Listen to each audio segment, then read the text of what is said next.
Hello students, last class मैंने आपके लिए हिमांक में अवनमन पढ़ाया था और उस पे आधारित दो सूत्र भी हमने निकाल लिए थे जिसकी सहायता से हम हिमांक में अवनमन और विलय का मोलर भार ज्ञात कर सकते हैं।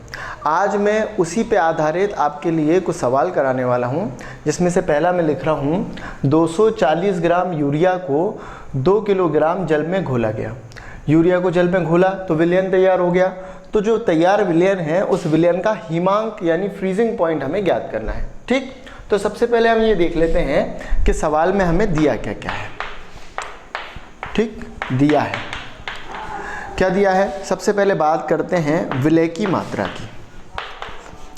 विलय की मात्रा, तो आप सबसे पहले ये बता दें कि विलय कौन है। पानी ज़्यादा मात्रा में है तो जल यानी जल क्या हो जाएगा, विलायक। और यूरिया जो है कम मात्रा में है तो क्या हो जाएगा, विलय। तो विलय यानी क्या है बोलो, यूरिया। तो विलय यानी यूरिया की मात्रा की बात करें तो वो दी है हमें 240 ग्राम। ठीक, इसके बाद फिर बात करें हम विलायक की मात्रा की। विलायक यानी जल और विलायक की मात्रा हमें सवाल में दी हुई है 2 किलोग्राम। 2 किलोग्राम मतलब कितना ग्राम बोलो, 2000 ग्राम।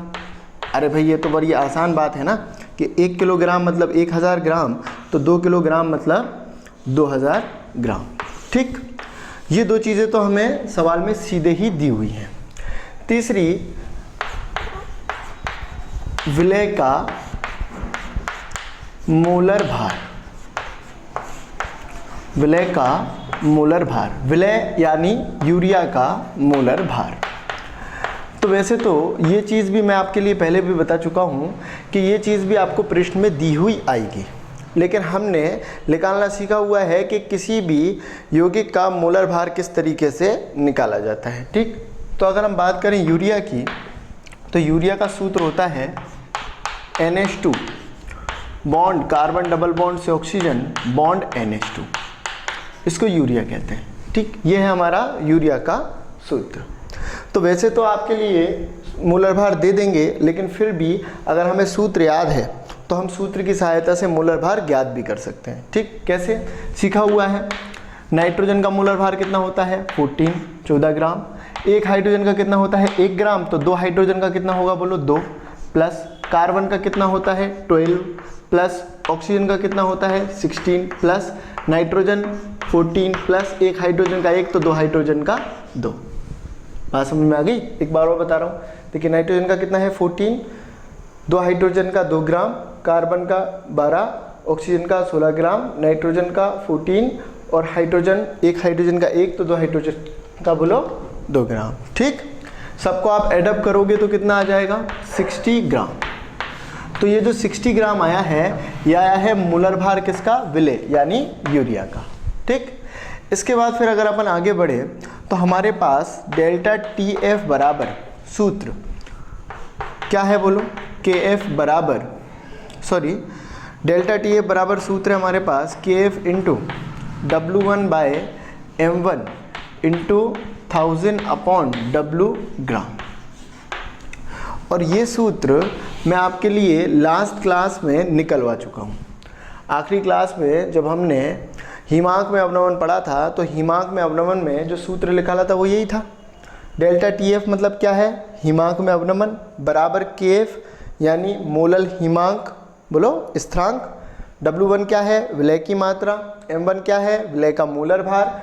W ग्राम क्या है, विलायक की मात्रा, जो कि किस में लेनी है, ग्राम में। ये चीज़ें हमें पता है क्योंकि इन्हें हम लास्ट क्लास में पढ़ चुके हैं। ठीक, अब हमें दिया क्या क्या है, विलय की मात्रा दी हुई है, विलायक की मात्रा दी हुई है, विलय का मोलर भार भी दिया हुआ है। अगर हम बात करें KF की, तो KF भी हमें सवाल में दिया हुआ आता है, लेकिन मैंने आपके लिए बताया था कि कम से कम आपके लिए अगर विलायक हम जल लें पानी, तो कम से कम पानी के लिए यानी जल के लिए तो आपके लिए KF का मान याद हो। और मैंने आपके लिए बताया भी था कि अगर जल की बात करें तो जल के लिए KF का मान होता है 1.86। अलग अलग विलायकों के लिए KF का मान अलग अलग होता है, जिसमें अगर हम बात करें जल की, तो अगर विलायक जल है तो उस स्थिति में KF का मान रखा जाता है 1.86। ठीक, अगर जल के अलावा और कोई विलायक आएगा तो वो आपके लिए प्रश्न में KF का मान लिख के दे देगा। ठीक, अब अगर हम क्या करें, विलय की मात्रा, विलायक की मात्रा, KF और विलय के मोलर भार, इन सब के मान को यदि मैं इस सूत्र में रखूं तो देखिए ज़रा क्या होगा।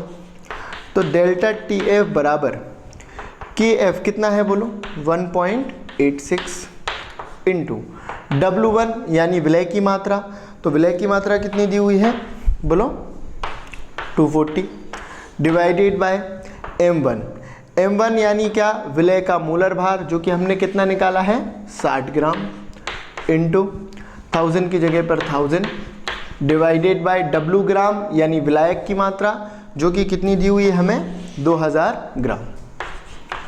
ये सारे मान मैंने इस सूत्र में रख दिए। ठीक है, सॉल्व कर लेते हैं। 3 0 से 3 0 काट दूं, ठीक, 1 0 से 1 0 काट दें, 6 से अगर 24 को काटेंगे कितना आएगा बोलो 4, 2 से अगर 4 को काटेंगे कितना आएगा 2, और 2 का गुणा अगर 1.86 में कर दें, गुणा करना तो आना चाहिए भैया में, है ना। तो अगर 2 का गुणा 1.86 में कर दें तो कितना आ जाएगा बताओ, डेल्टा TF यानी हिमांक में अवनमन बराबर आ जाएगा 2 का गुणा यदि 1.86 में करेंगे तो आएगा 3.72 केल्विन बोलो।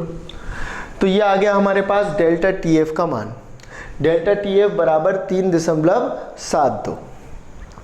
लेकिन अगर हम बात करें सवाल की, तो सवाल में हमसे पूछा गया है विलयन का हिमांक, ना कि हिमांक में अवनमन। अभी हमने क्या निकाला है डेल्टा TF, डेल्टा TF मतलब क्या बोलो, हिमांक में अवनमन। ठीक, तो यहाँ पे अभी सवाल खत्म नहीं हो जाता है, अभी हमने डेल्टा TF यानी हिमांक में अवनमन निकाल लिया है। अब हम इस हिमांक में अवनमन की सहायता से विलयन का हिमांक निकालेंगे। ठीक, इतना समझ में आ गया, इसको लिखें। डेल्टा TF बराबर, एक सूत्र मैंने ये लिखा था कि डेल्टा TF बराबर T0F माइनस TF। ये भी हमने लास्ट क्लास में समीकरण 1 के रूप में ये सूत्र लिखा था, अगर आपको याद हो तो। इसमें अगर हम बात करें डेल्टा TF की, तो ये है हिमांक में अवनमन। T0F क्या है, शुद्ध विलायक का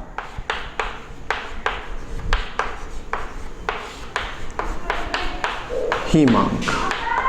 लास्ट क्लास में ये सारी बातें मैं आपको बता चुका हूँ, किसी ने इससे पहले वाला लेक्चर नहीं पढ़ा हुआ है तो वह पढ़ ले।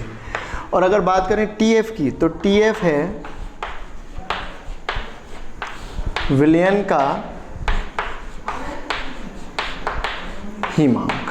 ठीक, और यही चीज़ हमें सवाल के अनुसार ज्ञात करनी है। सवाल में हमसे विलयन का हिमांक ज्ञात करने को कहा गया है, विलयन का हिमांक यानी TF।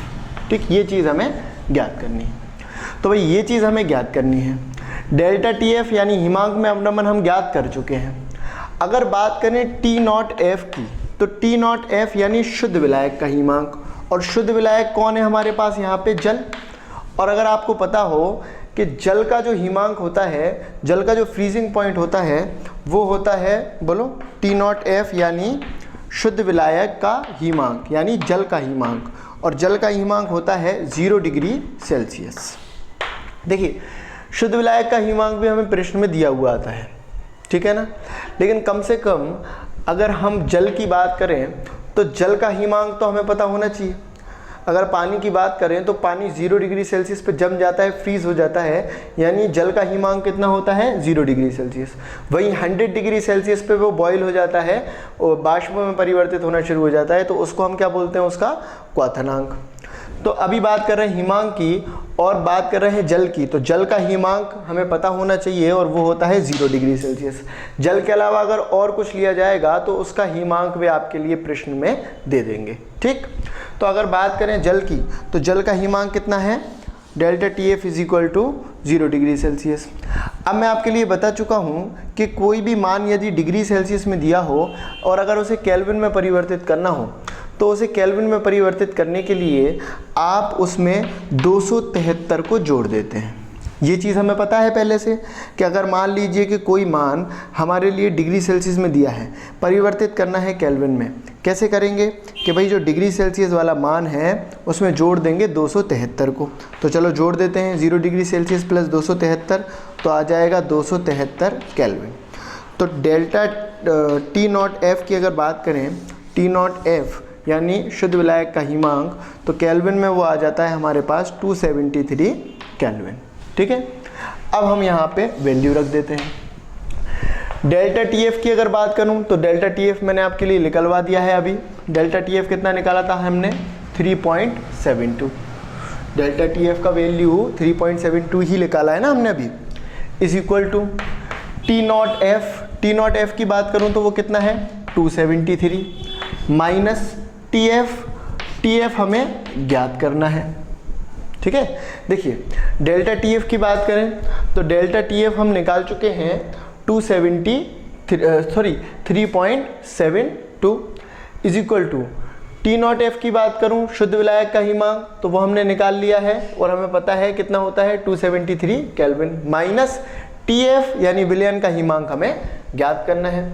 तो देखिए ये चीज़ यहाँ पे किस में है, माइनस में, उठा के इधर लाऊंगा तो किस में हो जाएगी, प्लस में। तो T F is equal to 273, ये इधर पे प्लस में है तो इधर जाके किस में हो जाने वाली है, माइनस में। बात समझ में आ गई, ये उठा के इधर लाए प्लस का हो गया, ये उठा के इधर ले गए तो माइनस का हो गया। तो T F is equal to 273 में से अगर मैं 3.72 को माइनस करूँ तो हमारे पास आता है 269.28 केल्विन। तो टी एफ यानी विलयन का हिमांक जो कि हमें ज्ञात करना था, वो हमारे पास कितना निकल के आ गया बोलो, 269.28 केल्विन, 269.28 केल्विन। तो ये आ गया हमारे पास उत्तर। ठीक, नोट करें इसको। इस ग्राम ग्लूकोज को 200 ग्राम जल में घोला गया।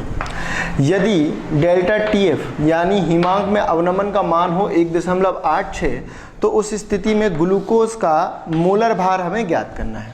ठीक, तो बड़ा ही आसान सवाल है। तो सबसे पहले देख लेते हैं दिया क्या क्या है। दिया है विलय की मात्रा, विलय यानी कौन बोलो, ग्लूकोज। विलय यानी ग्लूकोज की मात्रा। तो विलय की मात्रा जो है वो दी हुई है 36 ग्राम। ठीक, इसके बाद बात करें विलायक यानी जल की मात्रा। विलायक यानी जल की मात्रा दी हुई है 200 ग्राम। ठीक, और इसके बाद फिर हिमांक में अवनमन, हिमांक में अवनमन यानी delta T F. Delta T F यानी हिमांक में अवनमन हमें दिया हुआ है सवाल में 1.86। ठीक, और हमें ज्ञात क्या करना है, विलय का मोलर भार, विलय यानी ग्लूकोज का मोलर भार। तो इससे पहले वाले लेक्चर में विलय का मोलर भार ज्ञात करने के लिए मैंने आपके लिए सीधा सूत्र निकलवाया हुआ है, m1 इज इक्वल टू के F W1 by delta T F into 1000 upon W ग्राम। ये सूत्र हमने लास्ट क्लास में विलय का मोलर भार ज्ञात करने के लिए सीधा निकाला हुआ है, अगर आपको याद हो तो।